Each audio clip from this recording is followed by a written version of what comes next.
అందా marine export limited వాళ్ళ place చేసిన ఆర్డర్ అండి.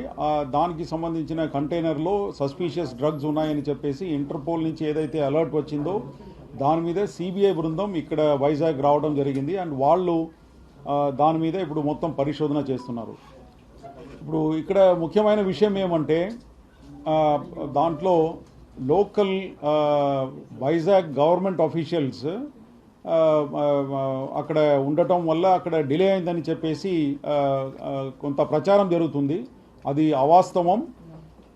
అసలు వాళ్ళు రిక్వెస్ట్ చేశారు, లోకల్ పోలీస్ నుంచి డాగ్ స్క్వాడ్కి రిక్వెస్ట్ పెట్టారు. వాళ్ళు చేసిన రిక్వెస్ట్ మీద మా దగ్గర నుంచి డాగ్ స్క్వాడ్ పోర్ట్ ట్రస్ట్కు వెళ్ళటం జరిగింది. తర్వాత నేను కూడా అక్కడ వెళ్ళి అసలు ఏం జరిగిందని చెప్పేసి విషయాలు కనుక్కున్నాను. అంతవరకే. కానీ దాని తర్వాత వాళ్ళకు ఈ డాగ్ స్క్వాడ్ అవసరం లేదని చెప్పి అక్కడ ఉన్న డిఎస్పి సిబిఐ, తర్వాత అక్కడ ఉన్న కస్టమ్స్ ఎస్పీ, కస్టమ్స్ సూపరింటెండెంట్ చెప్పడం జరిగింది. దాని మీద వెంటనే రిటర్న్ వచ్చేసినాము. కానీ అక్కడ డిలే అని చెప్పేసి ఏమీ జరగలేదు. తర్వాత ఆ పదం ఏదైతే వాళ్ళు సిబిఐ వాడారో అదంతా కూడా వాళ్ళ టెక్నికల్ టర్మ్స్ అండి. దాంట్లో మా గవర్నమెంట్ ఆఫీషియల్స్ ఫ్రమ్ వైజాగ్ ఎవరు ఇంటర్ఫియర్ కాలేదు. గవర్నమెంట్ ఆఫీషియల్స్ ఫ్రమ్ వైజాగ్ ఎవరు అక్కడ వెళ్ళి ఇంటర్ఫియర్ కాలేదు. సో ఇది ఒక స్పష్టత తీసుకురావడానికి ప్రెస్ మీట్ పెట్టడం జరిగింది.